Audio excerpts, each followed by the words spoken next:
Assalamualaikum warahmatullahi wabarakatuh. Alhamdulillah, salatu wassalamu ala asyrafir rasul ala salatu wassalamu ala asyrafil mursalin sayyidina maulana Muhammadin wa ala alihi washabihi ajmain, amma ba'du.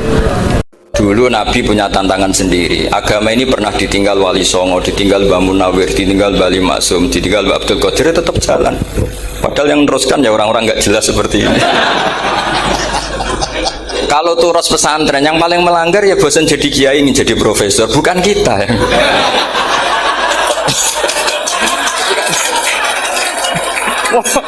Yang bosan tuh tidak kita, yang sudah ganti gelar itu. Tapi kita ya tidak apa-apa ya. Jadi nggak usah dijaga, turus itu biasa saja. Jadi biasa saja, menurut saya zaman itu biasa saja. Allah itu kalau bikin masalah itu ya bikin solusinya, itu sudah min sunnatillah. Jadi saya tuh tidak pernah mikir, betul. Saya tuh nggak pernah mikir agama ini nanti kayak apa, enggak. Selain saya tahu Allah yang akan menjaga agama ini, dipikir gak dipikir, memang kalau zaman lebih buruk ketimbang kemarin, itu sudah nasnya Nabi. Ma min yaumin illa ba'dahu syarrun minhu. Nah ini karena materinya sanad, mungkin ini spesifikasi saya. Saya mohon sanad itu ditulis tapi tidak diimani. Jadi yang ditulis itu hanya sebagai perangkat mudawwan. Karena kalau sampean imani itu bahaya, karena nanti tidak hadits tawatur. Makanya kritiknya para ahli hadis terhadap sanadu ahli qiraah, misalnya jenengan dari Gus Najib, dari Mbak Abdul Qadir atau dari Mbak Arwani, kemudian Mbak Munawir, kemudian Syekh Yusuf Ad-Dimyati, terus Syekh Sa'id Antar misalnya, sampai Syekh Haruni dan seterusnya. Itu kan hanya menyebut satu orang. Ini harus dicatat. Padahal sanad khususnya Quran itu lafadznya harus mutawatir. Kaifiyatul ada juga harus mutawatir. Jadi harus riwayatu jam'in an jam'in la yumkinu tawatuhum alal kadzib. Makanya kalau ngaji sanad itu harus bersamaan dengan itu kita katakan bahwa menyebut Mbah Munawir itu fardun min afrodil am. Karena kalau enggak berarti sanad kamu menjadi ahadi. Kita tahu kan hadis riwayat ahadi itu masalah. Masalah apa enggak? Masalah. Hadis itu yang keren, yang mutawatir. Padahal Quran itu fauqal hadis. Makanya saya bilang sanad itu ditulis tapi tidak usah diimani. Kalau itu tok ya harus diimani kalau itu sebagai jam'un an jam'in, kebetulan taunya itu lewat guru. Jadi kita cara berpikir ya, sebetulnya semua Quran itu riwayatu jam'in an jam'in, dari kelompok besar ke kelompok besar. Kebetulan tahu kita dari satu orang, misalnya Mbak Munawir atau Mbak Arwani atau Gus Najib atau Mbak Arwani dan sebagainya. Saya itu punya bapak, buyut-buyut saya itu hafal Quran. Mereka ya pantangan malah, makanya itu sirinya. Kenapa kadang-kadang kiai dimintai sanad tuh nggak mau. Tapi kalau sudah ahlinya nggak minta pun dikasih. Itu dulu tradisi ulama dulu gitu. Sufyan Ats-Tsauri kalau dimintain sanad santrinya bilang gini, sudah kamu pulang saja. Kalau saya sudah tahu kamu benar, saya datang ke kamu tak kasih sanad. Saya yang datang ke kamu tak kasih sanad. Saya itu punya sanad ya baru-baru. Saya bangun mendekati wafat baru dikasih. Karena nunggu tadi, nunggu kelayakan. Kalau tahu-tahu minta sanad kan gaya-gayanan toh. Terus dicetak di figura. Terus seakan-akan legal jadi muridnya Gus Najib, itu aneh. Saya ulang lagi ya, jadi kita harus ngadepi satu hukumnya Allah. Kalau sanadul Quran itu harus mutawatir. Kalau mutawatirnya riwayatu jam'in an jam'in sing la yumkinu tawatuhum alal kadzib. Jika kita nyaman, misalnya kita mau tidak mau menyebut setelah hafaz itu kita hanya menyebut asim. Setelah asim paling banter kita menyebut hanya dua, yaitu Abdurrahman As-Sulami, Abi Abdillah Abdurrahman As-Sulami. Ada yang nulis Abi Abdurrahman Habib As-Sulami. Itu di harokatnya kitab itu ada yang nulis Hubab. Yang benar, oh okay. Yang benar itu bacanya Habib. Habib itu As-Sulami, itu ikut marga Robi'ah. Itu kemudian ditulis gurunya hanya dua, yaitu Abdurrahman As-Sulami sama Zirin bin Hubesh. Setelah Zirin bin Hubesh, sahabat yang ditulis itu hanya Utsman, Ali, Ubay bin Ka'ab. Jangan lupa subscribe ya. Ya, Utsman, Ali, dan Ubay bin Ka'ab sama Zaid bin Sabit, hanya 4. Sekarang kita teliti betapa bahayanya itu. Bahayanya begini.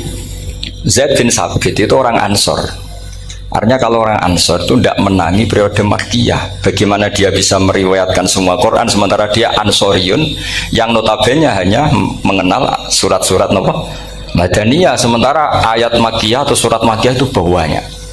Dan Ubay bin Ka'ab sendiri itu ngajinya itu tidak banyak karena dia harus ngaji sama Abu Bakar, Umar, dan dulu nggak mungkin setoran kayak sekarang 30 juz karena masyhulun semua orang sibuk. Sehingga kita harus pastikan zikru fardin min afrodir ruwat atau zikru ahadin min ahadir ruwat adalah implementasi dari riwayatu jam'in karena ini untuk menjaga status Quran harus mutawatir. Kalian jangan ngawur, itu bahaya sekali. Saya punya banyak tulisan tentang itu, dan karena kalau berupa tulisan itu biasanya terus jadi konsumsi akademik, tinggal seminar terus narasumber untuk duit macam-macam itu makanya saya tidak mau. Saya tuh suka ngaji alami, sehingga kalau betul saya dikatakan viral itu saya tidak mikir viral, tidak mikir. Saya ini sudah cocokkan sama Gus Dar, mau daftar wali. Syaratnya wali itu nggak peduli dengan makhluk. Kalau saya peduli berarti terdegradasi nanti. Sudah cocokkan sama Gus Dar, Gus daftar wali. Angel Gus, sekarang yang peminatnya tidak banyak. Karena zaman akhir itu peminatnya jadi rektor tadi. Jadi ini nanti dicek saja. Nah dulu mana saya dengan Gus Dar? Karena buyut-buyut saya itu ya sepuh sama sepuhnya sama buyut. Karena buyut saya kandung itu diantara namanya ada Mbak Maksum. Mbak Maksum itu bin Soleh. Mbak Soleh buyut saya kandung itu gurunya Mbak Soleh Darat. Jadi buyut-buyut saya juga kasepuan. Gus ini juga kasepuan. Jadi adu kasepuan. Yang jelas itu entah menang mana tidak tahu. Sing wani rokok berarti menang. Karena berarti berani tidak sopan gitu. Tapi bisa saja menang saya karena legowo. Tadi pamit saya, Gus saya rokok boleh-boleh. Jadi dia lebih keren karena nggak sopan, saya keren karena jembarati. Berarti setingkat lah kira-kira gitu, setingkat. Kalau Gus Hamid karuan pernah Pak Lek ya, nggak berusopan sama Gus Dar, memang ini kan Pak Leknya. Saya teruskan ya. Jadi anak-anak alumni Al Munawwir ini yang dimaui apa lanyah Qurannya, apa tadi dakwah tadi tafakuh, saya juga nggak paham yang dimaksud Pak Mustaqim itu. Karena apa ya? Ilmu itu ditulis itu sebenarnya berdasar minatnya penulis, bukan berdasar kehendak Allah. Buktinya gini, sebelum ada metodologi penyebaran agama, itu agama sudah jalan. Ditinggal Nabi Wali Songo agama sudah jalan. Penulis gue disertasi dokter enak, wah harusnya gini. Zaman rong nulis mbok tulis, wah agama wis mlaku. Sebetulnya orang nulis itu kan untuk gelar doktoral, untuk kenaikan pangkat. Mana ada kiai-kiai itu menjadi pinter karena tulisan para doktor? Nggak ada. Agama ini sudah jalan tanpa panduan para penulis dokter-dokter itu. Dulu mana ayo mereka dakwah sama panduan tulisannya? Dulu mana? Dulu dakwahnya. Terus itu dianalisis. Terus analisis jadi disertasi. Makanya saya tuh jarang diundang orang mau kalau nggak pernah sepuh. Cuma sial saya yang pernah sepuh ternyata banyak. Akhirnya saya itu bikin kaidah agak salah dulu. Saya mau diundang hanya yang pernah sepuh. Ternyata yang pernah sepuh itu banyak. Hanya kemarin saya datang di hallnya Ki As'ad, terus dia datang di hallnya Pak Hamid. Karena mbah saya kandung itu sepupu sama Pak Hamid Pasuruan. Saya buyut-buyut saya itu orang Lasem sama orang Kudus. Sebenarnya kalau saya mau nakalan itu pakai buyut saya tertua itu, tapi kayaknya enggak lah. Nanti mereka malah ngedu Nabi Adam malah selesai. Karena kalau saya pakai buyut saya yang Mbah Soleh itu, yang gurunya Mbah Soleh Darat itu, nanti sampean pakai Nabi Adam bisa tuntas saya. Meskipun saya mungkin lewat Kobil atau lewat Habil, nanti cocokan lagi. Jangan-jangan jenengan yang lewat Kobil, ke saya Habil. Malah panjang lagi, nggak tahu aktenya juga nggak. Kira-kira kan delok potongannya. Kalau yang alim kayaknya pantasnya lewat Habil. Gitu. Kalau yang tidak alim ya pantasnya lewat nggak tahu. Campuran ya, kombinasi. Tapi begini ya, Quran itu al-mira fil Quran kufrun ya, atau al-jidal fil Quran Lagi ya. kufrun. Ada dua riwayat. Memperdebatkan Quran itu kafir. Nah, awal debat itu karena Quran dianalisis. Sehingga karena dianalisis ini sebetulnya yang masuk itu analisisnya apa? Para analis, bukan hakikatul ilm. Misalnya gini, para dosen atau para peneliti itu harus pernah jadi wali 2 menit saja, tidak usah lama-lama, karena grup wali juga gak terima kalau ini jadi wali lama-lama, karena ada aturannya. Kalau dalam istilah Syaikhul Qadir Al-Jilani, fasalab tuhalah, kalau orang wali gak layak tak beredel katanya gitu. Misalnya begini, ada kiai yang milih zuhud, cuek terhadap perubahan zaman. Sebetulnya orang analis akan bilang itu cuek, tidak peduli dengan sekelilingnya. Tapi di dunia wali, orang cuek itu mutawakkil ala Allah.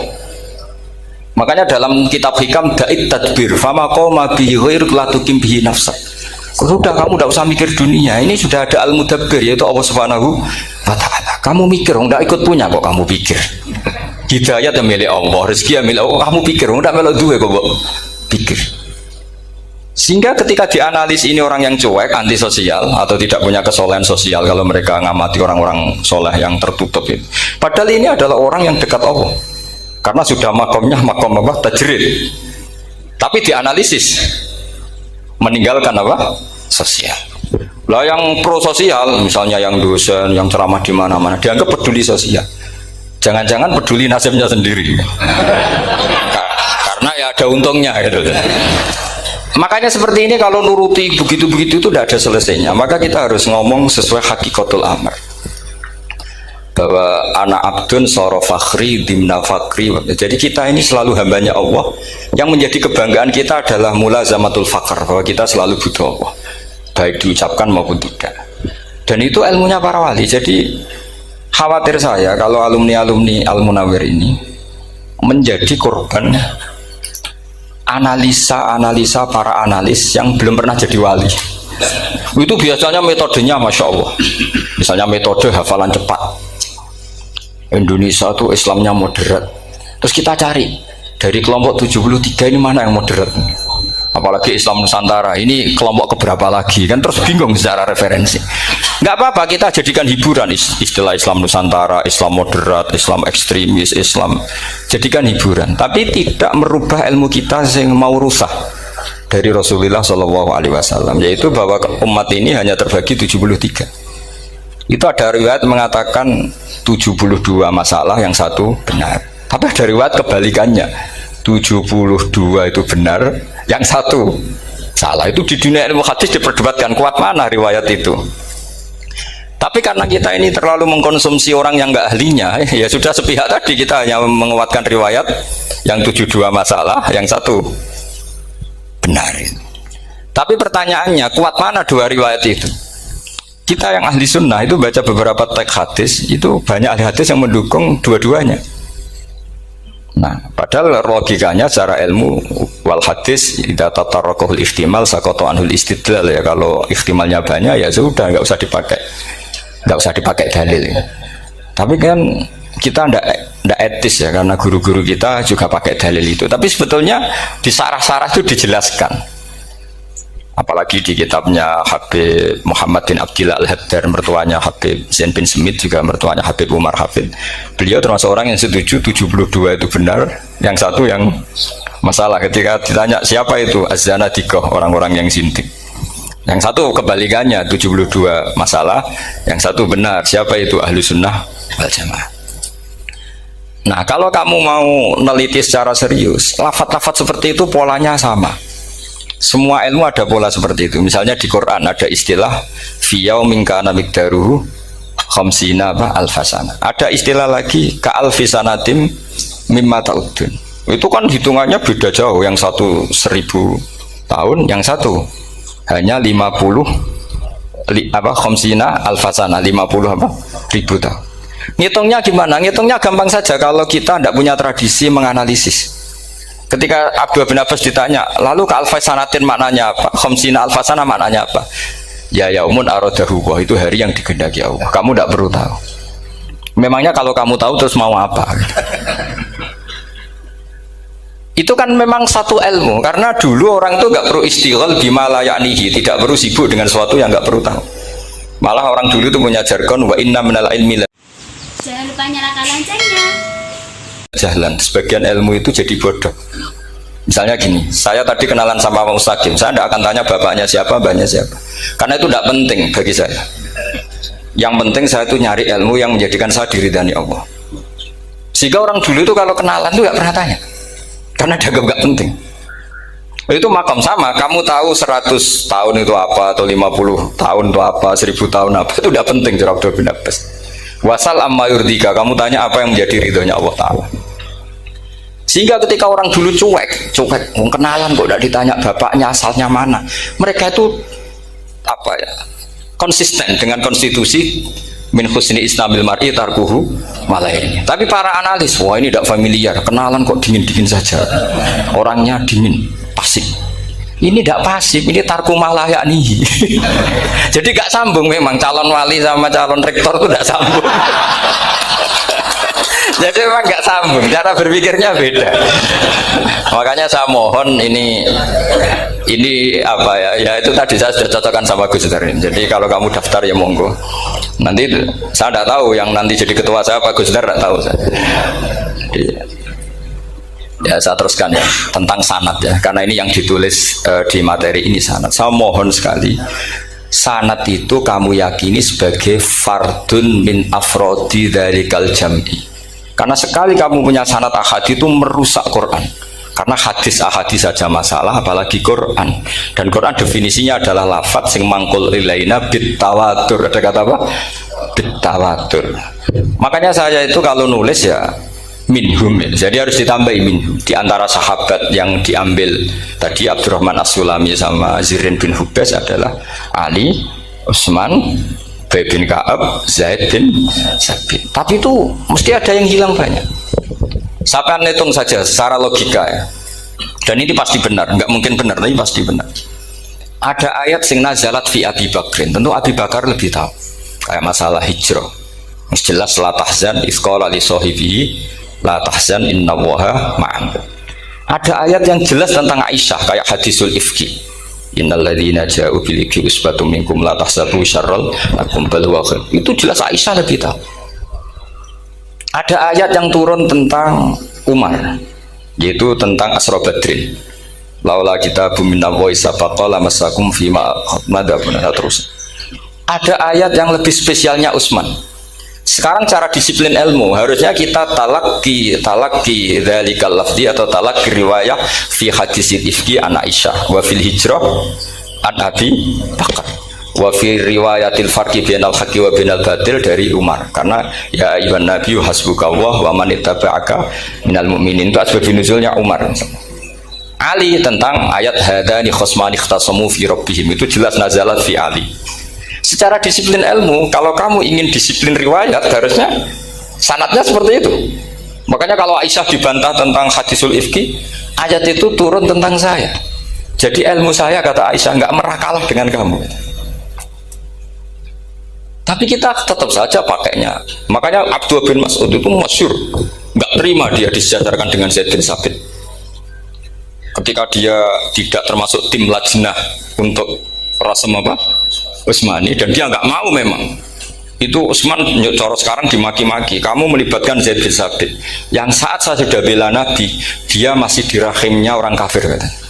Karena Zaid bin Sabit ini junior sekali, bukan sekedar junior tapi junior.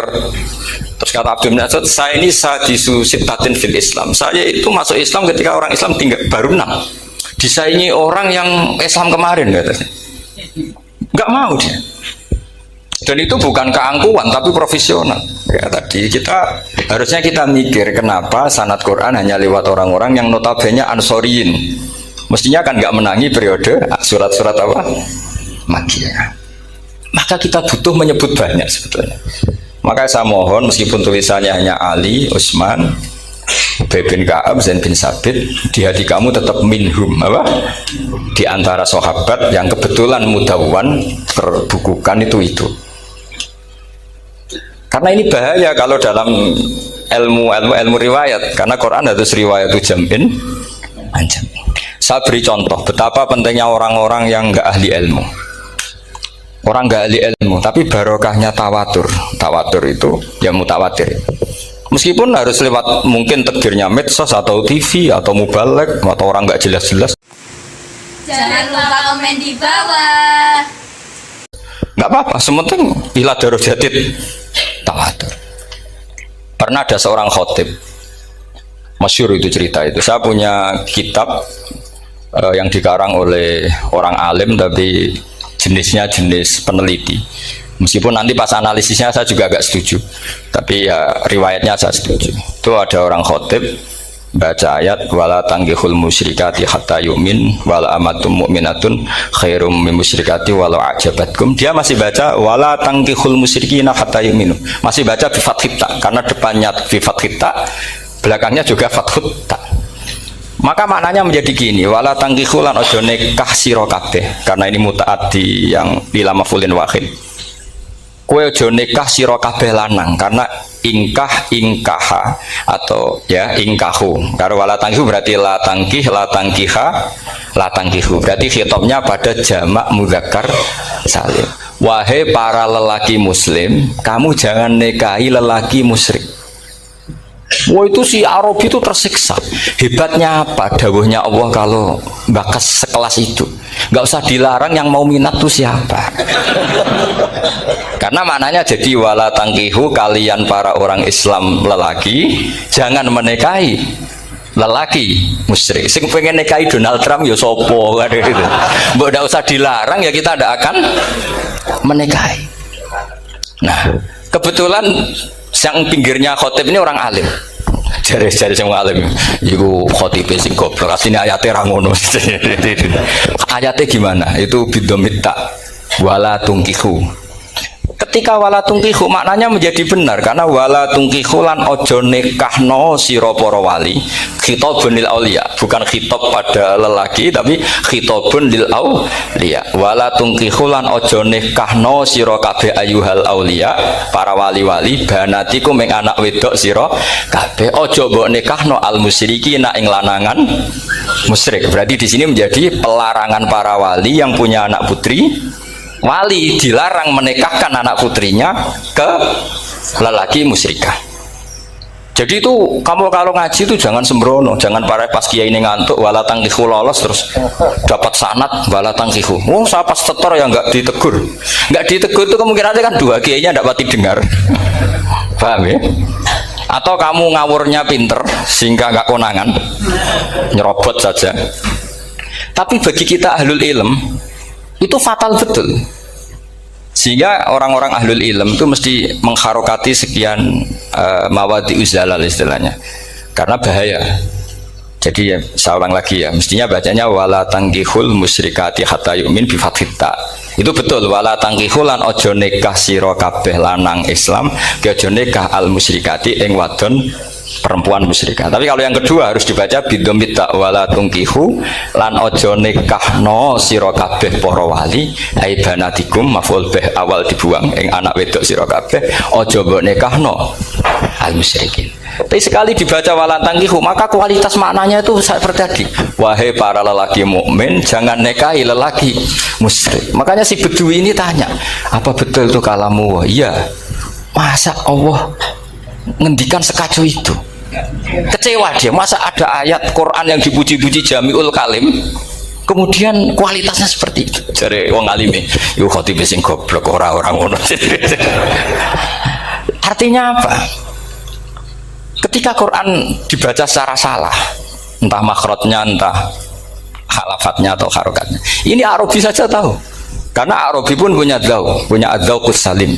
Karena Dzauqus Salim tidak didominasi para mukri atau para kiai atau para ahli Quran. Orang yang salimatuz dzauq juga bisa. Sehingga pernah ada seorang khotib juga, ini cerita-cerita Bedui. Orang khotib pidato khutbah, fa rabbis samai wal ardi innahu lahaqqum mislama annakum tantikun. Demi Tuhannya langit dan bumi, bahwa apa yang dijanjikan Allah pasti terjadi. Lahaqqun itu maknanya terjadi. Itu si Arabi tadi langsung tanya ke khotib, Pak khotib, mangdalladzi akhdobal jalil hatta alja'hu ilal yamin. Siapa yang bikin Allah murka sehingga Allah terpaksa sumpah? Mana orangnya? Karena kalau dalam tradisi balaghah sumpah itu sudah tersinggung. Misalnya saya punya utang sama Gus Dar ditagih hari ini, hari Selasa. Gus utangnya bayar. Paling saya bilang, nggih Gus sesuk. Ketika sesuk ditagih lagi, nanti Kamis ditagih lagi. Kalau saya mulai tersinggung pasti wawahi. Jadi orang kalau sampai sumpah itu bukti apa? Tersinggung. Karena kalau dalam balawah disebut kalau mukhotob tuh kholiyad dhihni tidak usah taukid. Tapi kalau mulai mutaroddid agak ragu dikasih taukid. Kalau banget nggak percaya nih dikasih sumpah. Itu mesti terusannya duko. Itu kaidah tuh, nggak bisa nggak. Karena al-yamin atau al-qasam itu ya dulu alal khotob. Ngoten mawon mugi-mugi barokah. Wassalamualaikum warahmatullahi wabarakatuh.